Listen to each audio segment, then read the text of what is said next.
Yo, we are live in your preferred media player. Welcome to episode 2 of User Input with me and my host, Just. We have a special guest with us this time, another admin of Gamers Anonymous, my man Vincent. Yo, Everybody say what up, what up. yo. Uh, Before we get into anything crazy, I'm just gonna have Vincent introduce himself. It's just so y'all can get to know him a little bit. So Um, yeah, I'm Vince, your friendly neighborhood Gamers Anonymous admin. I usually have like when there's conferences or something, I usually have the write ups after the conferences, like yes, he does. in the page, just giving you the brief rundown of whatever happened. Uh, Console centric gamer here. I've got the Xbox One X, PS4, and a Switch. I play Overwatch religiously. I love shooters. Keep platformers away from me. I'm terrible at them. Keep fighting games away from me. I'm terrible at them. But yeah, like right now I'm just playing Overwatch on PS4, and occasionally I'll pop in and play PUBG on Xbox or Battlefield on Xbox. So yeah, just here to have some fun. Absolutely, man, and we're glad to have you here. And yeah, we had some fun playing PUBG the other week. That was pretty fucking crazy. Yeah, I've started switching over to Fortnite though. Like Fortnite feels so much better. Fortnite feels Yeah, way that was actually part of last week's conversation. But okay. Yeah, like PUBG is great and I want it to be good, but after playing Fortnite a few times, it's just like this feels like what PUBG should be. Like everything just feels smooth. It ain't jank or laggy or anything. It just feels right, perfect. right. But Juz wouldn't agree because it's a clone, right? Right, Juz? Nah, I mean, I like Fortnite. I like PUBG. I just don't want too many fucking battle royale I games. know, I know, I Oh, understand. those two, like the floodgates are open. Like the next Call of Duty will probably have one. The next Battlefield will probably have Yep. one. The floodgates are open at this point because I'm, they I'm, see I'm so people want But that. but, but I had to poke at Jess about that. I don't want to get because that was the entire podcast last week. so I'll put it like this, Mm, just to dead this now. I like PUBG for the realism and for hmm actually the genre to the forefront. I like Fortnite because you don't have to take it seriously. It's way more Yeah. relaxed, and I feel like it's aesthetically pleasing. I don't have to see all this like super realistic shit all the time. I could just like cartoony people beating the shit out of each other. It's great. Right, What people beating one dude up with a fucking pickaxes. This is fantastic. right. Yeah. And the element of being able to build stuff is pretty cool too. They should Yeah, add that that yeah, stuff. it adds a little wrinkle to like the gameplay. Right, absolutely. But the thing I wanted to talk about this week, well, the first thing I want to talk about anyway, mid-gen consoles. And if you don't know what I mean by that, I'm talking about shit like the PS4 Pro, which I'm a proud owner of, Xbox One X. I'm a proud owner. He's Send your hate mail. Send your hate and mail. just actually made me. I didn't realize the Wii came out with a second version. I had no idea. Yep. So and like I guess like also very like very short-lived version, but yeah, they put one out. It was like the smaller version, right? Smaller version, and it had no backwards compatibility, and it did not. You could Oh not yeah, yeah. like. Why even bother at this point with this variant? I think it was only like $20 or $40 cheaper. It's like at that point, just spend the really money. You get Yeah, both. and wasn't it like late in it was late in the Wii's life cycle too. It was So towards the very end before like I think maybe like a year before the Wii U came out. yeah. that So must have been a bummer for all the Smash Brothers fans, man. oh, you know it. Yeah. hmm Being able to play that old GameCube one, I know I could. Well, they probably still got their old CRTs and GameCube, so they're fine. Leave the Smash Brothers community alone. No, hey, yo, respect, yo, those motherfuckers probably got strong arms because they lugged those fucking Yeah. TVs everywhere, dude. hmm It's a tournament. So hey, I don't want I don't want those hands, bro. So Nope. uh but yeah, so like with these mid-gen consoles, I know like there's been in the past before with the PS4 Pro and Xbox One X, we had shit like the Slim and all that.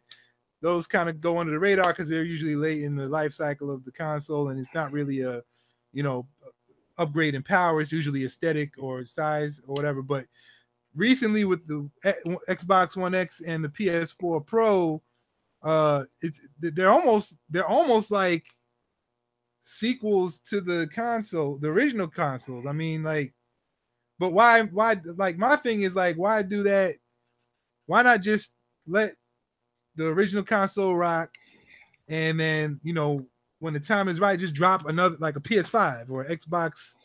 Well, I don't know what number they would go now because you had the original and the prophet said.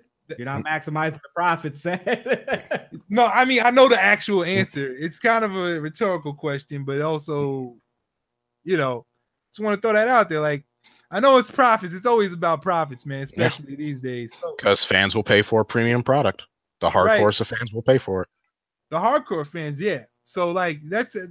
Like measuring risk versus reward with a move like that is kind of, I don't know, to me it's iffy because like, people like me who are like, I'm a videophile, so I like to have the best. Yeah, like I was just about to ask you.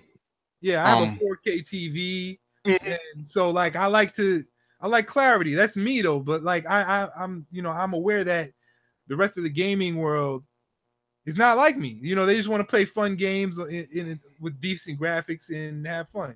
So yeah, is it really worth it overall to put out these consoles like that, as opposed to just dropping the Do you think it's sequel really more of like a mid-gen thing or just a console revision thing? Because the Sega Genesis had 3 different variants by the end of its lifespan. Good point. For PS4, no. For the Xbox One, yes. Like the Xbox One X and to that extent the S, that I think is Microsoft and Phil Spencer's way of trying to wash the taste of the original Xbox One out of people's mouths as best they can, because when that came out, that was a disaster when they announced what the original Xbox One was. And to Phil Spencer's credit, up to this point, he's done a pretty good job of trying to sort of rewrite what the Xbox One is and sort of give them like a second chance at working in this generation. They're still going to be second to PlayStation. At this point, they're just going to be second place. But they're just taking the eldest generation. Like it's like they're taking an L to PS4, but in terms of their personal profits, they're outselling the 360. Yeah, I mean, I kind of would have to like the threes. All right, so take this for example. Like last generation, the 360 was possibly the best system to have, hands down, just because of all the functionality that it had. Mm-hmm. Like even though the PS3 had you could play for free online, there was functionality that wasn't there that made people still go with the Xbox 360. You know? And mainly that chat, but we talked about that before. And also PlayStation Network going down for like half a year, but we won't talk about that. They sent so many apology downloads.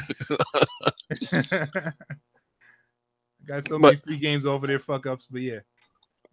But Seds, go ahead. No, I was gonna ask Sed, since you and I both own mid-generation upgrades, what was your reason for buying a PS4 Pro? And then I can go into why I got my Xbox One X. Because I'm reckless. No, no, seriously. I wanted one really bad because, like I was saying before, I consider myself a bit of a videophile. I like resolutions. I like having the best technology, that I can get my hands on. And I wanted first I wanted a 4K TV in general, just for, all media purposes. But I just thought it would be really cool to why not play these games, the way they were meant to be played, like in their truest form, which is, in these high resolutions, HDR mode, high refresh rate, not refresh rate, refresh rate. You know what I'm saying? Like I'm very much about immersion. So like it's the same reason I got the PSVR. You know what I mean? Like I'm very much so about immersion, and you can't get much more immersive than, aside from PSVR, having a 4K video game that you're controlling, and it's like you're looking in the fucking window. But again, I'm a minority. I'm sure most people just want to turn their game on and play. It already looks. I mean, 1080p at 120 hertz already looks fantastic for a lot of people. Most people probably wouldn't even like. I'll never forget. My mom came by my house one time, and I was like, Ma, check this out. Look at this TV. She could not tell what I was so hype about. She's like, it looks just like a TV. It's a TV. What's the difference? I was like, don't you see the clarity? Look at the resolution. She's like, Rezo what? Like it's like you can see the pores on that man's skin. Right, like you know, like you see the pore. Look at the pimple on that guy's nose. But yeah, so you know, that's me. But like I was saying, like the majority of people who play games, watch TV, they're not gonna be that hyped for something like that. You know, I don't think so. Okay. I think my main reason for switching over to the PS4, I was playing Horizon, and then I was just like, let me run this from there. I ended up switching out and getting a 4K TV and fucking getting the PS4 Pro. Only after said told me that it was definitely worth it. Like before that, I never really switched console unless the shit broke. You know? Yeah. Right. And do you feel like it was worth it? Was I right, or was I just hype beast all over again? You know, it's a little bit of both. But no, in all honesty, I thought it was worth it because I had my PS4 since launch and I never updated it. Then I bought like Horizon and Ghost Recon, all these games that had all the 4K support. And I was just like, well, all right, well, let me see what I could do. And I actually worked the situation out in my favor to get a new 4K TV and to get the PS4 Pro, get rid of my old PlayStation. And, you know, in all honesty, I think if the Xbox One, if I was using that more, I probably would have got a One X. But I use the PS4 more, and then I do all my other gaming on either the Switch or on the PC. So it's like even the switch from PC to the PS4 Pro was dope because I have like, you know, a 4K screen here, and you know, I have a gaming rig that I built up. So it's kind of like it's an easier transition for me instead of playing on a high resolution PC and then going to the living room and it's like, oh, I only got 1080p. That's actually a question I have for you too, Just. Because you're probably the heaviest PC gamer out of the three of us. Yeah, definitely. And, definitely for me. So like, and I don't know 100% what your rig is. I don't know what processor you have, but it supports 4K, right? Yeah. Okay, and you have a 4K screen? Yeah. Okay, this is what I'm anxious to ask you. How does it compare to the PS4 Pro? I really can't tell the difference too much. And I mean, I say that, but I have a 4K widescreen, so it's like I get more immersion out of it. Yeah, that monitor is dumb. It's a crazy stupid monitor, and like I don't have a lot of like. It's weird because I have games that support it, like Wolfenstein 1, that like the what is it, the New Order? Yeah, the New Order. Yeah, the one before New Colossus came out. Like it has that support, so everything looks clean as hell. You know, it's at a very like a frame, English, you know, I'm getting 60 frames per second on it. So everything looks clean, everything runs smooth. And then it's like I can go downstairs and play Horizon, which is a console exclusive. And it's just like the same thing. I guess I would prefer the PC because I sit here most of the day and it's like right there. So now, you know, I got that immersion, but like even when playing Horizon, like my biggest reason was to play Horizon in 4K. Like, and see, and that's what I'm saying. Like, I feel like the whole goal behind these console upgrades mid-generation is kind of partially and maybe all the way trying to play catch up with PC. But if you can barely see the difference, you know what I'm saying? Just to break even, is that worth it? Having more option, because you have some people that are like, you know, you get PC snobs and you get console snobs. You have people that PC like, Master Race and all that mess. Yeah. You got people that are just like, oh, I PC games, so I get the best frame rate, I get the best resolution, I get all the best shit. Like, yeah, it gets pricey though. You know, especially right now with mining video cards. It's stupid expensive. And my life. That's why I got an Xbox One X. Yeah, you don't have to worry about it. Well, here's the reason why I got an Xbox One X. First off, I don't have a 4K TV, and hearing that, you might think, well, why get an Xbox One X if you're just going to be playing on a 1080p TV? Well, taking the power behind it, you get more power in your game. Exactly, that is one of the reasons. Like the games, if you play them on Xbox One X, they run faster, they load faster. Even if you don't have the graphical fidelity, they're going to play better. Yeah. Like playing PUBG, for example. Like it's been well documented that playing it on an Xbox One X compared to like an S or an OG Xbox One, the X is the best way to play. Like you're going to get more stability playing it on the One X. That would explain why I can't shoot for shit in that game. Yeah. Well, none of us can. None of us can because we booty in that game.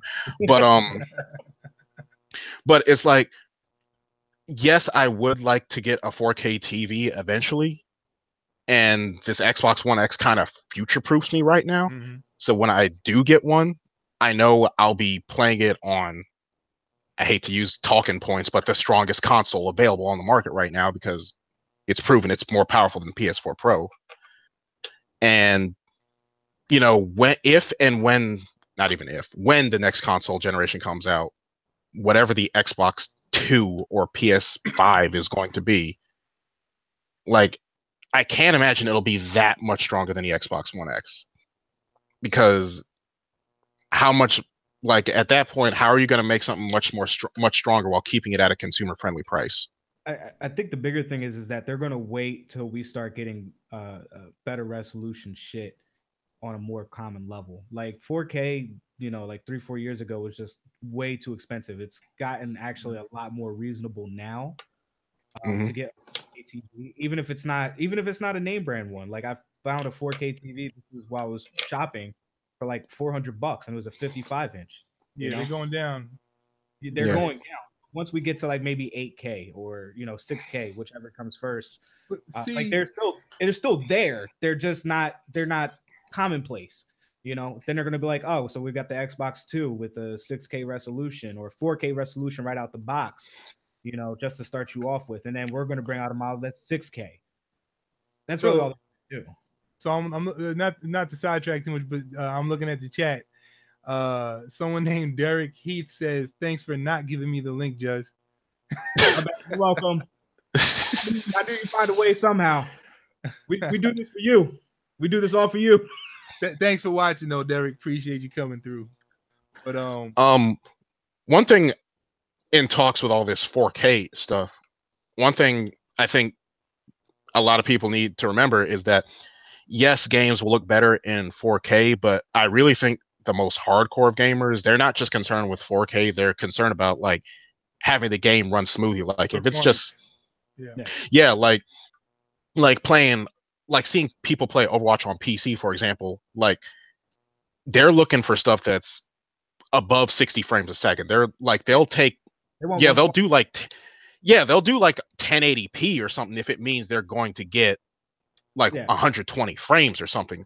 And as far as I know, 4K, getting 4K 60 is still something that's not easy. It's doable, but it's hard. Like even like the only game I know that does this, the new Forza. That's it. Like you can't play Gears or Call of Duty in 4K 60. Like as far as I know, when you go into these games that are supported by the Pro, I don't know about the X because you have it, I don't. But when you go into these games on the Pro, sometimes they give you the option: do you want to higher FPS or do you want better graphics or better resolution? Oh yeah. So it's clear that we're not at a place yet where it can handle all of that shit phenomenally all at the same time. Oh yeah, Gears of War 4, like I just beat it and it has that option. Like when you first start it, it plays at the highest graphical fidelity it can get. Right. And I went into the option and it said, do you want graphics or performance? I switched over to performance, and it took not a significant hit, but it did look downgraded, but it ran at a buttery smooth 60 frames a second. And I just kept it there because I wanted to play it in 60 frames a second. I think honestly, with the more games that are coming out, they're going to have that 4K support. We're going to see more of those options, and slowly gamers are going to realize like, oh shit, we're turning into PC gamers.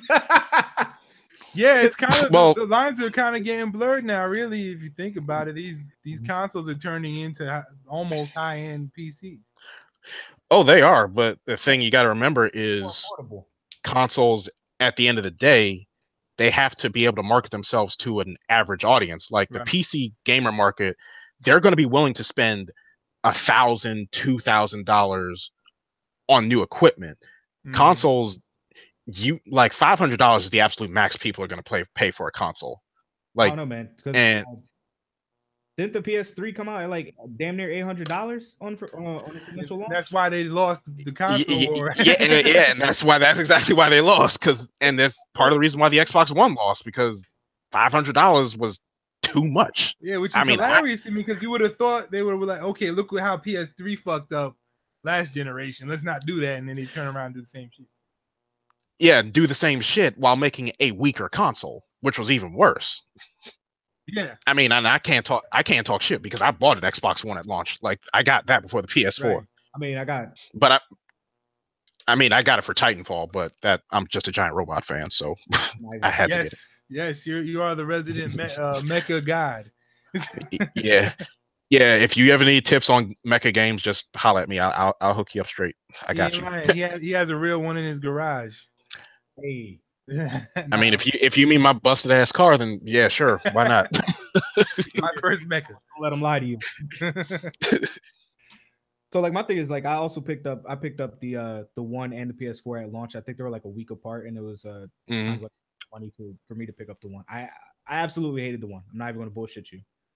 For as long as I had it, I got rid of it October of 2017, and I've had it since launch, day one edition and everything. And I didn't get any use out of it. Even when they announced the 1S, I was like, maybe I'll switch to 1S. Nope, 1X. Yeah. But the PS4, when they announced the Slim, I heavily considered it. Still held off to get the Pro. So yeah, I mean, I feel like the Slim would have been a lateral move, no? Yeah, whatever. But I had my shit since launch. It's just like, you always get launch issues with your shit. True. Yeah. Like I had to get a Slim because my launch PS4, the one I picked up, it started getting that little disc shit where it would spit the disc out mid-game and shit. Oh, shit. Yeah. Like you be playing in the middle of a game, next thing you know, the game just ends and it spits your disc out for some reason. That's a boner killer. Goddamn. Yeah. It must have really sucked for your PlayStation to be like, yeah, stop that. I mean, I'd be in the middle of an Overwatch match, and next thing I know, I'm back at the dashboard, and then the Overwatch disc is just sitting outside of my PS4 and it's just groaning. I'm just like, really, y'all? Really? I'm still surprised GameStop took it. Right. So like you can't. No. So I was gonna say, like, all right. So with all this being said, we're talking about new mid-generation consoles, increasing power, increasing performance, graphics resolution, bam, bam, bam. In the middle of all of this, who's on the top of the pile right now? The Nintendo Switch. The little weaker as shit Nintendo Switch. So do we qualify that as a mid-gen console or a new console? That's a new console. Yeah, but that's what I'm saying. So like, and they didn't go the route of like high power processor or anything like that. They got a good, decent processor that runs. It looks nice. Runs what they need to run. Runs what it needs to run. They weren't heavy on trying to be big in the multimedia console, one console for everything. It is literally a gaming console and one that you can walk around portably if you want to. And it's killing right now. So, like relative to what we were speaking about with these more powerful consoles that came out, what do you guys think about all that, man? What think about what, like the Switch or the Switch relative to the Pro and the Xbox One X? Like, I love the Switch. I think it's a great system. Honestly, I bought one at launch. I bought it with Legend of Zelda. I was hooked on Legend for a long time. I picked up damn near every game. I picked up ARMS. I picked up Splatoon 2, Fire Emblem Warriors, Mario Odyssey. They're all great. Like, I don't have any serious complaints. I think I picked it up more as a supplement for my PC gaming or my console gaming. So, I mean, as a standalone, if I was younger, I'd probably love it. If it was the only thing I had, I'd play the mess out of it. Yeah. Right. But I definitely get the supplement, and I think it does a fantastic job. That's what Nintendo's good at. They're good at making that second console. Like, if you can only have either an Xbox or a PS4, chances are your second console will be a Nintendo console, whether it's the Switch, whether it was the Wii. We don't talk about the Wii U, but if for some reason, games. the 3 new Super Mario Brothers games or whatever they were. But and we had Captain that's Tracker. Yeah, and Captain Toad. Yeah. But to Nintendo's credit, like, they march to the tune of their own drum. Like, they don't try to compete with Sony or Microsoft because they're trying to make a game console that's marketable to everybody. With Sony and Microsoft, you're going to be paying $400, sometimes $500 at launch, at least for the system. Nintendo consoles, you're going to pay what, $300, and it's good to go. Like, Yep. Well, Nintendo's good at what it does. It doesn't stress graphical fidelity or looking good. It's good at, it wants to make games fun, and that's what they've always been good at since the start of video games. And first party IP. Yes. The other thing is like me personally, when I go console shopping, I buy because I'm like, I want to play games on it. While with the Xbox One and the PS4, while they do have their multimedia purposes, I don't use them. I think my girlfriend with her PS4, she uses more of the multimedia options than anything.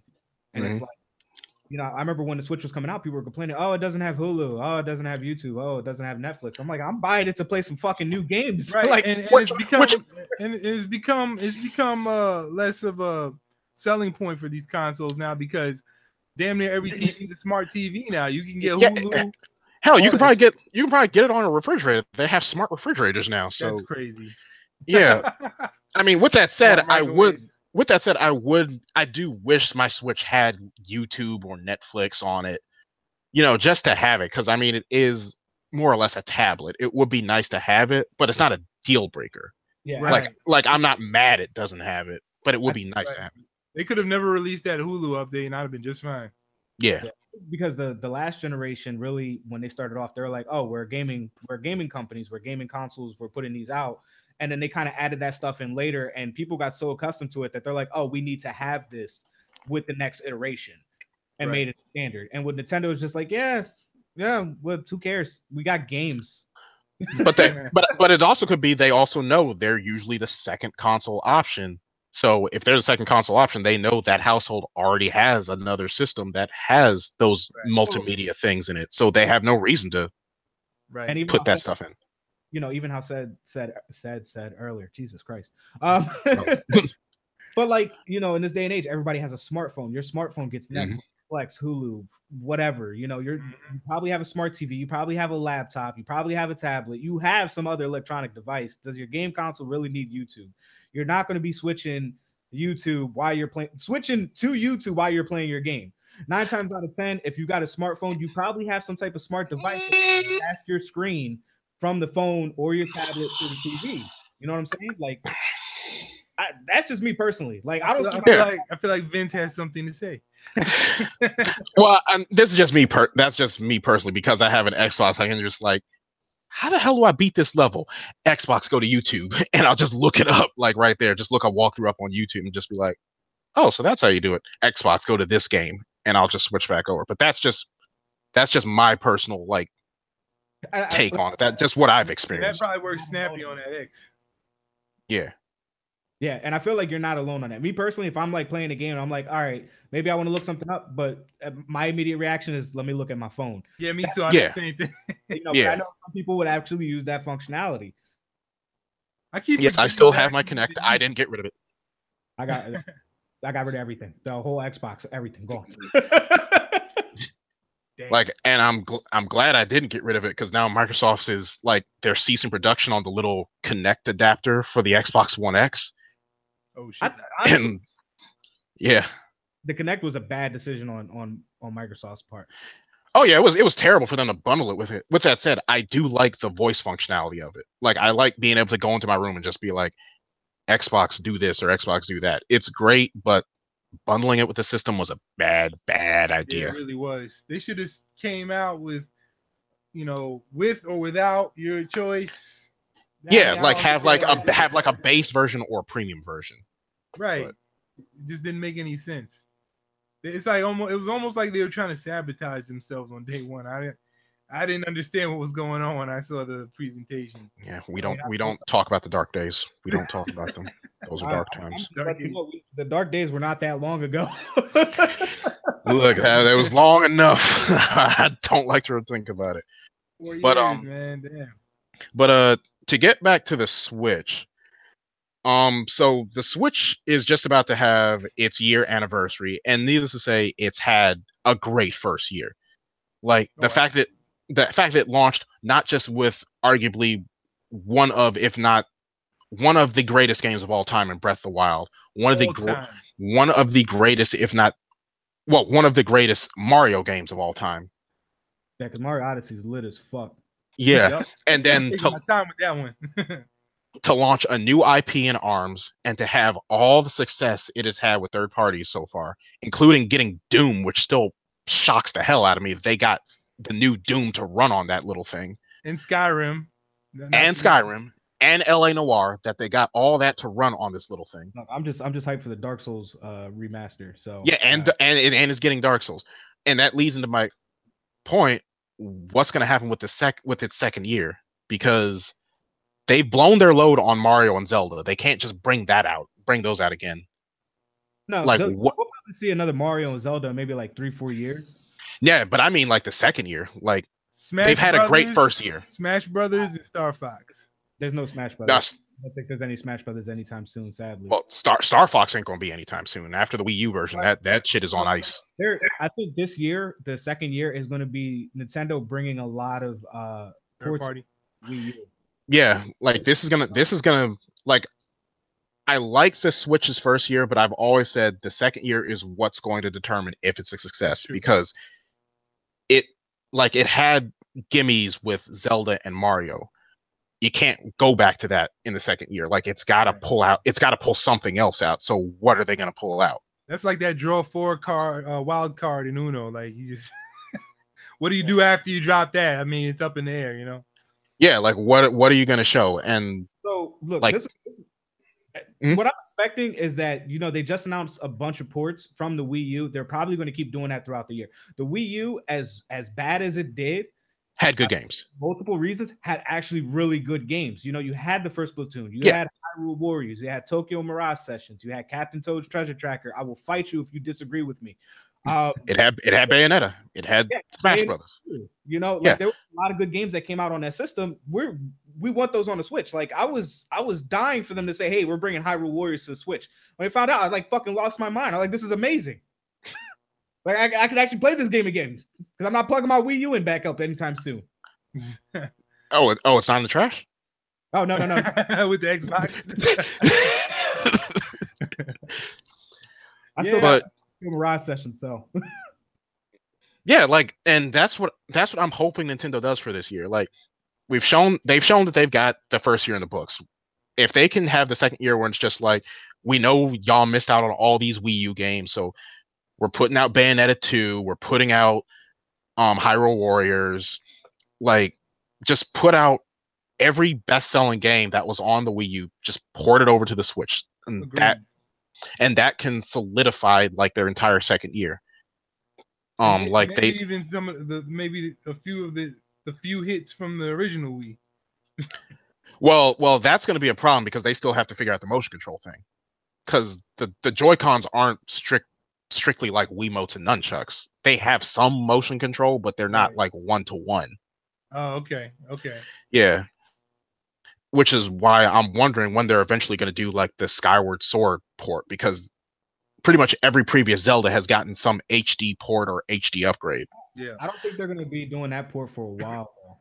Yeah, like, and that's another big question I have. Because they'd have to do a difficulty spike since you're not playing with the Wii remote anymore. Yeah. One big question is, how do they what does the next Zelda do? Because this Breath of the Wild just changed everything. It fundamentally changed how you played Zelda. What is if they can't make the next Zelda like an OG Zelda? People are just gonna be like, yeah, what is this? I can't climb anything. Like, I think they'll do like, that. I say take the formula from Breath of the Wild and just build on that and just keep building on that. Like Majora's Mask. Pretty much. While the three of us actually really enjoyed Breath of the Wild, I have friends of mine and associates of mine that hated Breath of the Wild because it was an open world game. They shouldn't be your friends anymore. No. I mean, I can't knock them because there's certain mechanics that were introduced while I thought they were dope, and I'm just like, oh, breakable weapons. It's got some difficulty to it. You got this whole open world element. But I have friends that absolutely hated that. I have friends that hate open world games, love Zelda, and just picked up the game because it's Zelda. So they kind of wanted to be what's the thing I'm looking for? Not so much led by the hand, because I mean, previous Zeldas, they were kind of open world, but you still had an idea of what your next part of the game. A little more linear, yeah. Yeah, and Breath of the Wild was just, all right, you're off the Great Plateau, do whatever. You want to go straight to Ganon with only 3 hearts? GG, Playboy, have fun. But just like the openness of Breath of the Wild, the fact that you could literally do whatever you wanted in whatever order you wanted. Yeah. Like that freedom can be a little overwhelming. Like there was just, I can also understand the whole weapons thing because it is a little frustrating. You find this awesome sword or something like that, and like you hit a couple enemies with it, and already it's about to break. I think they could have balanced that a little better, but that's my only complaint. I mean, it just before we go off a topic way too much. Like my thing is that what I really loved about Breath of the Wild really sold me on it was not that it was just open world and you had, you know, the weapon durability and all this other stuff. Because I love a challenge in a game, but it gave you multiple ways to handle a situation. You were not into one method of solving a shrine or solving a, you know, a combat scenario or solving any type of puzzle. Like you had multiple ways that you could do it. And I think that was a big selling point. Yeah, like everybody has that moment in Breath of the Wild when, like I always use this example, when I had to solve a shrine that you had to complete an electric current, and there were like these metal barrels everywhere that you had to use to complete them. And then I accidentally dropped one of my metal weapons on the current, and it's like, that makes it connect to.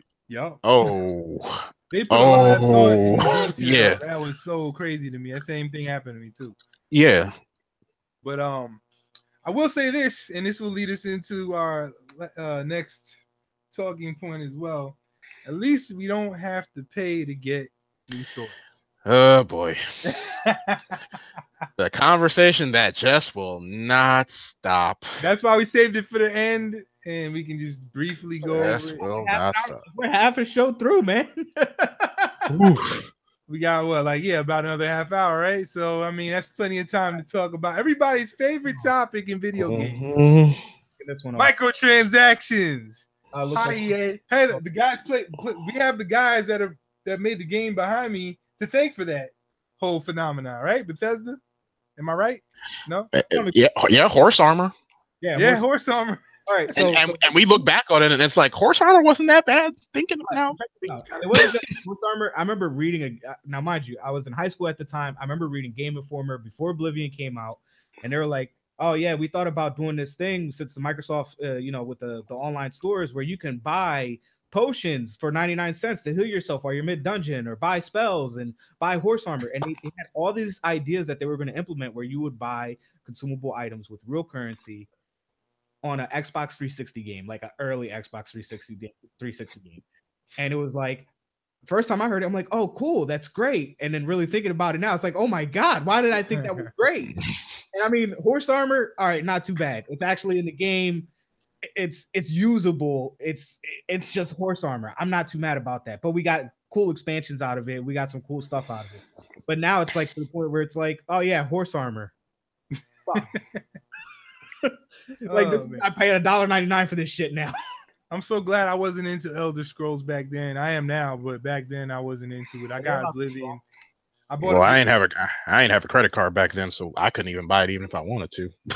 I had my first. I'm not gonna get too far off topic, but I got my first Xbox 360 as a gift from a friend, and it came packaged with Oblivion. I played like 5 minutes of it and sold it like the next day. Oh man, you fucked up. You fucked up. I have it again though. I rebought it when they did. I rebought it when they brought it back. Its back was compatible now, so I got it on my. I'm gonna revisit it now that I have it. But anyway, yeah. What can be said about microtransactions? That hasn't been. I'll put it like this, man. My stance on microtransactions, and I know this is probably like a lot of people's stances. I know some people are like, "Hey, if it's cosmetic, it's fine." I absolutely hate the idea of microtransactions. If I pay you $60 for a game, don't ask me for any more money unless you're providing me an expansion. I'm not paying you to face paint for my ghost operator. I'm not paying you to buy a loot box to get shit in the game. You got my $60. Don't beat me over the head, man. And and I can understand that. That's understandable. I guess, and it's really subjective, but my stance is if it's not affecting my ability to go beast mode on the game, and level up or do whatever I gotta do to be whoever I want to be in the game outside of anything aesthetic, I don't have a problem with it. It gives you the option. Hey, look, if you want to give us a little extra money to change the way your character looks, that's on you. As long as it's optional, that's the catch. As right, long as it's optional, like exactly. As long as it's optional, I don't feel like I'm pressured to do it in order to beat the game or to get to a certain part of the game that I want to get to, or just to get an edge in multiplayer. Like, especially that. that ain't cool at all. That is the, regardless of what your stance on microtransaction is, that is the golden rule of microtransactions. You don't tie multiplayer upgrades or anything to microtransaction or loot box. You don't do it, because the moment you do that, it's pay to win, and gamers do not like pay to win at all. And listen, rich people are already winning in real life. They don't need no edge in the video games, bro. That's not good. It's not good business. Sorry. Yeah. As far as my stance on microtransactions is, I'm both for and against it. Like I told these guys before we started, I play Overwatch a lot, and I have spent money on the loot boxes, but luckily it's for cosmetic. It's just cosmetic upgrades. Mm-hmm. But I also, because I love the game so much, like, I never expected to love a game this much. I want to reward the devs for making such an amazing game. It could be just like, $1 here or there, $5. Like, usually when a new season of content comes out, I usually just put in $10, $15 worth of loot boxes just to say, let me try and get some of these new crates, because as much as I love the game, I cannot play it for 24 hours straight to unlock everything. So let me just pay a little bit of money, see if I can unlock one or two. I can understand skins. That. But like, all right, so you paid $60, $30, $40 for Overwatch, depending on when you got it, if you got it on a sale or not. And they have boxes. Now, I do know that Overwatch does provide free content. They give you characters. Yes, you can unlock your cosmetics in game without spending money. Yes, you can do that. I'm saying, like, as actual content, not just the cosmetic content, like not just reskins and colors and all that stuff, but like actual content. You get new characters, and you also get no, just cosmetics. Just cosmetics. As the game, while playing the game, not saying that you unlock those characters, but they've added new characters to the series. They've added and it's completely free. Like, they're just automatically unlocked. This is where me and you may differ. Just let me get this out real quick. Where me and you may differ. When I was younger and I played Halo 2, they would give map packs, right? Mm-hmm.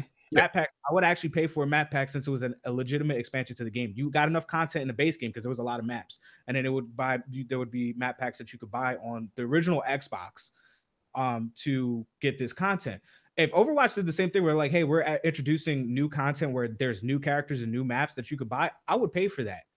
Right? If I already bought the base game and you charge me $15 for new content, like legitimate new content, not just cosmetics, I would pay for that. But if you're going to give me loot boxes and say, hey, you need to give us like $1.99 every once in a while, I'm not cool with it. I already paid you $60 for the game. I'll buy the extra content. I'm not buying loot boxes. I'm not doing it. I feel you on that. Even if the extra content coming out will always be free, like any new characters, any new maps, like any new modes, it's always free. Yeah, no, I understand, because they can do that since they do have the loot boxes. My preference is give me a content expansion that I pay for. Okay. So you want like a DLC pack, in other words. Yeah, I would like not just a micro, like a one. You don't want to be nickeled and dimed. You'd rather just pay like $10 for a pack that includes a bunch of maps and some new shit along with it. You buy a service and they're like, hey, we have additional features that we're coming out with, like legitimate additional features, not some like little one map and 2 characters, but like, hey, we're bringing out 3 new maps and like 3 new characters, stuff like that, like a decent amount. And you're like, and it costs like $9.99 to get it. I would pay that $9.99 as long as I didn't have to spend like $100 buying loot boxes for a year. I would rather pay that $9.99. I pay that $10 for the next 3-4 months, and the next one comes out. And I spent $20 for the year, over $100. That's me personally.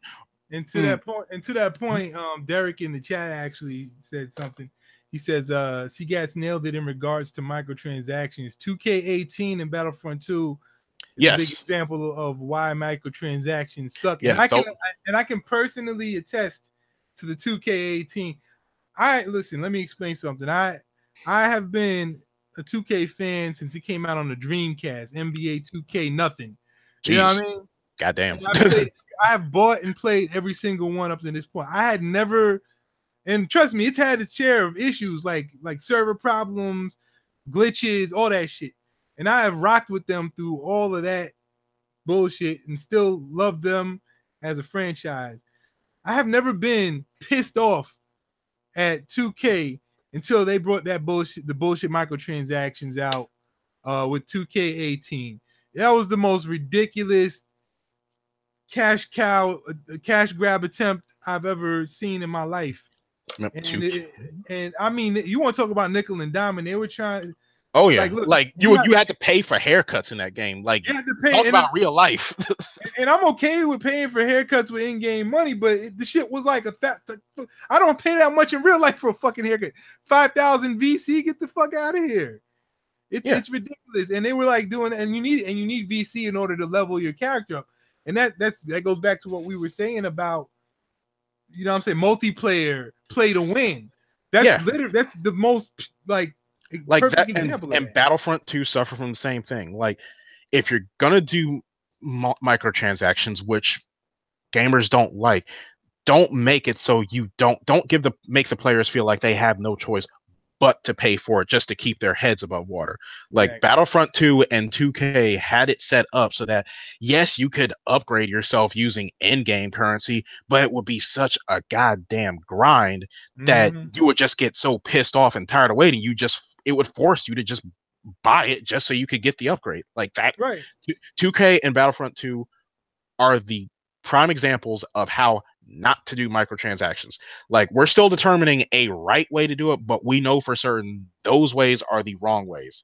And I guarantee this year devs are still going to put microtransactions in, but they're going to look at what 2K and Battlefront did and know, all right, whatever we do, we're not going to make it like these guys did. Right. They're basically saying, yeah, you can buy the game, but if you want to have fun with it, you better give us more money. It's like it's like holding you ransom in a way. Like, it's ridiculous.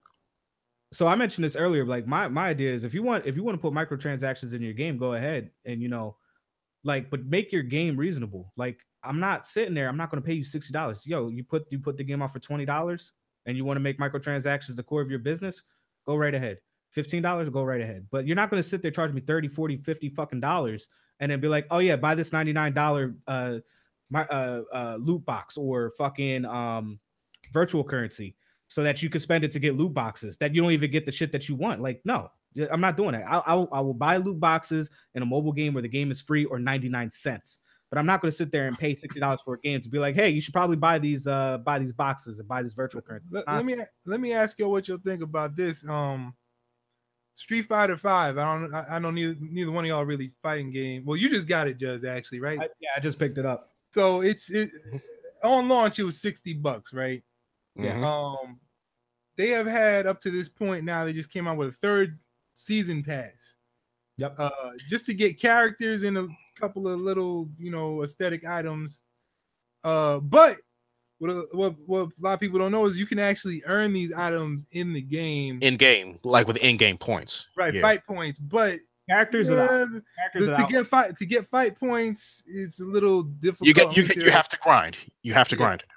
So like when it's set up that way, what do you guys think? Is that as long as it's reasonable? It's kind of the same thing as 2K and Battlefront 2. The only difference with Street Fighter is, at least from what I understand, it's a little more reasonable. Like, yes, if you're gonna get your stuff through in-game manners, it's going to be a little harder than just paying outright to just get it, but it should be a reasonable level of grind, not like what Battlefront and 2K did, where it was just like an unbearable level of grind. Right, and also they made the grind so hard and so long. That they try to pigeonhole you into actually spending money to get the shit. Like, it's fucked up, Right. Like, even with Street Fighter, like Capcom is hit or miss with me. Capcom has some decent games. Capcom has some shitty games. I think they're turning Street Fighter into a cash grab. Especially with all the season passes and a whole bunch of characters not being available. And they fucked up before with Marvel's Capcom 3, excuse me, where they had Shimagurath and Jill as DLC, but they were just characters on the disc. So Capcom has had some really bad practices. But my thing is that if it's a reasonable grind, if it's reasonable, just do it. Like, just don't even bother with the microtransactions. Just make it available in game. It's not that hard. Right. You'll get more people that will buy more of your shit. Go ahead. In Street Fighter's defense, or any fighting game for that matter, it kind of works with a fighting game because a lot of people have mains. And if you just want to grind it out to get 1 or 2 characters, it's not that unreasonable to do so. You know what I'm saying? So, but you also have to hope that the game is fun enough, that the game is good enough that people want to keep playing it. Like if the game isn't good, people ain't gonna grind to unlock shit. They're just gonna stop playing and just leave it at that, and the game is just essentially dead. Right.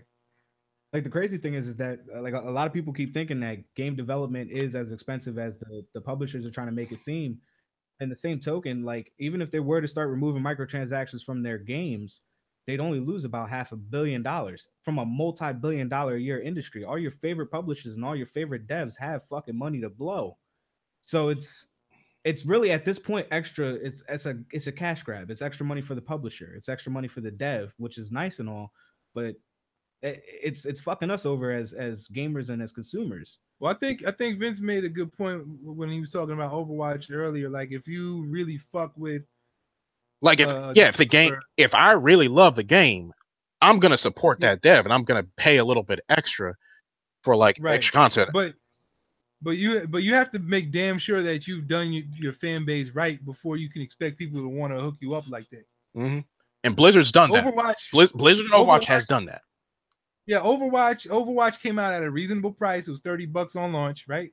It's like 30 or 40 on launch. 30 or 40, something like that. It's a good price comparatively to other games of the similar genre or whatever.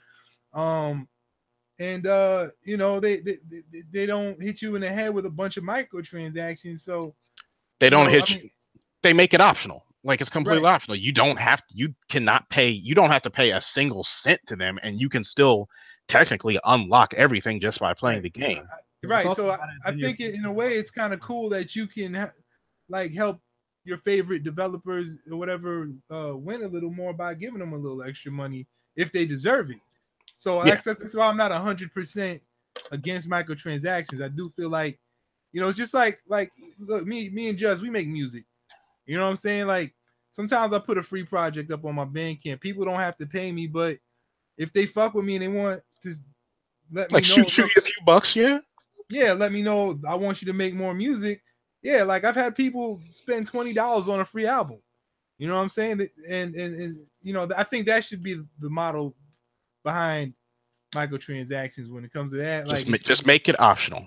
Exactly. Like, because at this point in the game, microtransactions are here to stay. Like, regardless of whether you like them or hate them, they ain't going anywhere. Like, look, I put it my favorite developers and my favorite publishers are going to use microtransactions as a crutch to stay afloat, quote unquote, because they don't have enough money. Then they can go away.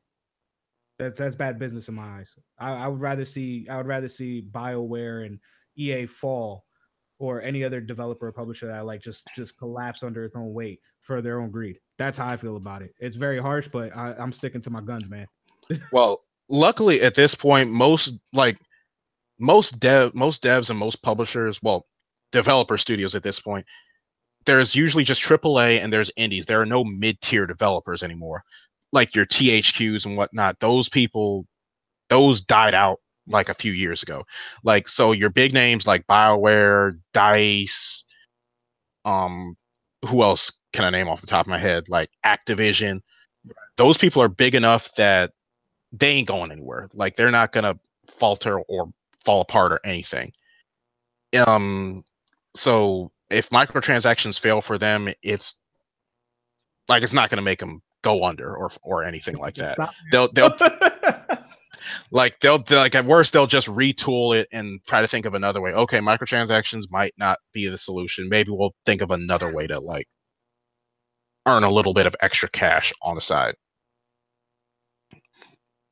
I get where you're coming from. Yeah. Like, and you're right, because if one method doesn't work, they'll try another. EA's Yeah.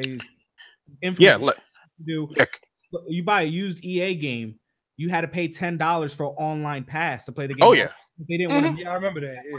Like, there's Yeah, they did that. Remember season passes? Like how many games still have season passes? Like I think Battlefield is like one of the few games that still Battlefield and Call of Duty are one of the few games that still do season passes. Street Fighter. But yeah, and it's just like season passes are I fully predict season passes are gonna go the way of the dinosaurs eventually. Because at least with the previous like coming from the Battlefield perspective, because I played a lot of Battlefield like over the past few years. They had season passes, and all season passes did was just divide the player base because you'd have one base that paid for the season passes and got the DLC maps, and then you had the other player bases that didn't pay for the season passes. So like the player bases got split. Yep. Not many people started playing the game, and games started dying out. So you couldn't even go in with your squad if they didn't have the same maps. Yeah, exactly. So yeah, I think like eventually they're just going to start making the maps free, which again which leads into why microtransactions are a thing now, because they were making their money from season passes. Oh, season passes are dying now how are we going to make our money? Let's try microtransactions. It's probably going to be cyclical, and they're just going to go back to doing expansion packs like they did before. And I think honestly, I think a lot more people would prefer that with legitimate content updates that you pay for. Maybe not, we'll see. But like, I just think microtransactions, they're too much. They're doing way too much. They're asking me for too much money. Like, I already just spent $60. I'm not paying you another $100. Now, like, let me ask you this: when did you start coming to the conclusion that microtransactions were being too much? Like, what was the tipping point for you? Shit. I'm trying to think. Like, because microtransactions are everywhere now, but like, what was the game or moment that was just like, all right, that's it, y'all doing too much? That's a great question. All right, so here's one. I think the first time I really noticed it, and I like actually traded in the game the next day, was Halo 5, I believe it was Guardians. Yeah. The first time I played Halo 5 Guardians and I saw the whole microtransaction system, I was like, what the fuck is this? And it wasn't even super in your face about it, but it was just like buying card packs to have equipment in the match and all this other shit. I'm like, who the fuck does this? I came to play Halo. Like, the fuck? And I think that was the first time me just kind of like noticing it, and just I traded the game in the next day. I didn't want nothing to do with it. And then it's like now it's become so common practice. It's like I barely own anything. Like, I barely buy anything. Like, I have what? Final Fantasy 15, Mafia 3, fucking Prey 2, the newest Prey reboot. I'm picking up Monster Hunter. I have Horizon, but like most of those games don't have microtransactions in it. Like, I have Battlefield 1. I think it has microtransactions in it, and it does. They're like loot boxes for cosmetic shit. Those loot boxes are so ass. Yeah. Battlefield 1's loot boxes are terrible. And even in that sense, like, I bought most of my games, I ended up buying used because it's just like I don't want to spend new money and then have to have microtransactions thrown in my face. Like, I really don't even want to give the money up like that now. That's why I only buy like discounted games on digital. Yeah, right. But yeah, I think Halo was the first time. Now, one thing I'm noticing is that a lot of the microtransactions we usually discuss are usually revolving around multiplayer-centric games. What about like microtransactions in single-player games, which I think is stupid, but it's kind of dumb in my opinion. It was what was it? Dead Space 3 had microtransactions for a mostly predominantly single-player game. They actually shoehorned in the multiplayer.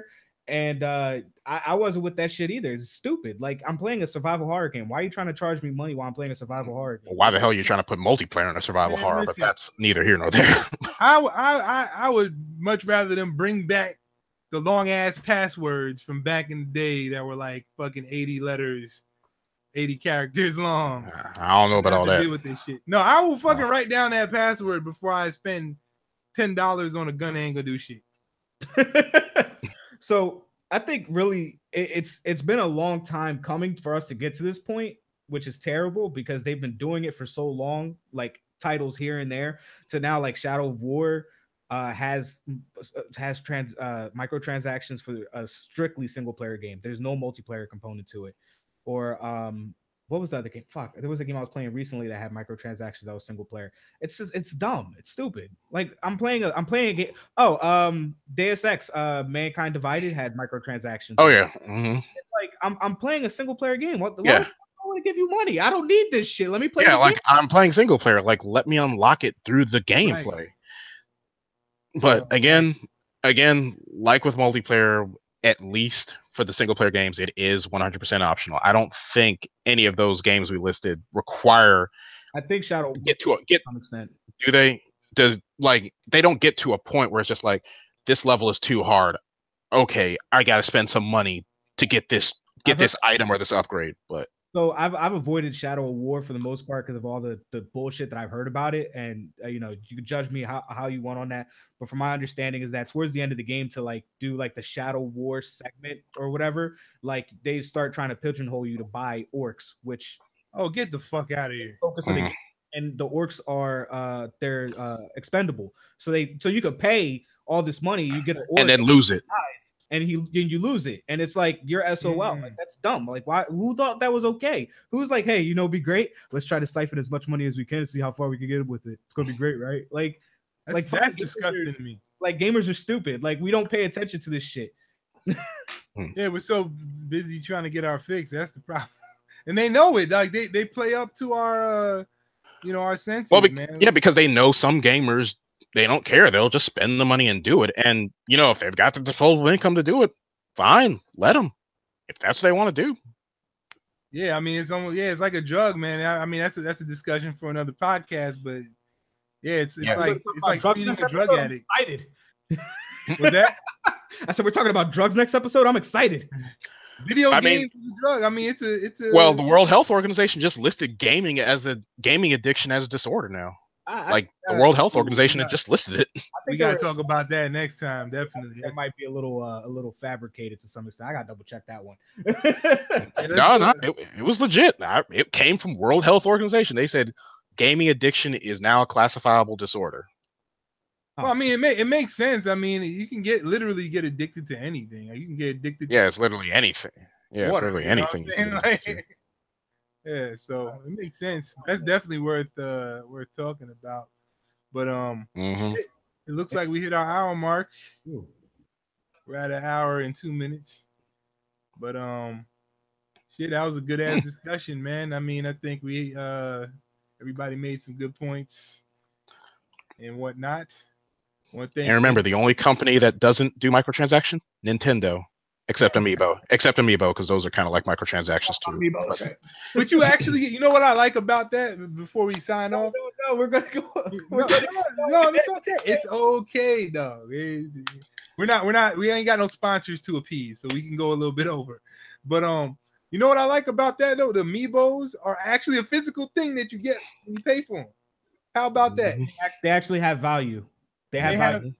And that's dope. I need that. Okay. Yeah. But and on that note, I will say that's the only microtransaction I'm sure Judge doesn't have a problem with. So,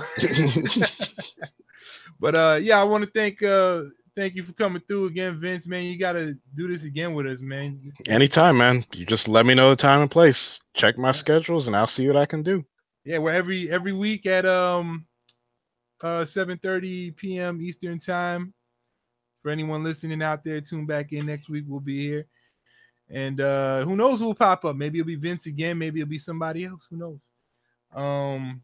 Let's see. Man, I feel like, Judge, man, you should let people know about your thing you got going on this weekend. I know it's not game related, but fuck it.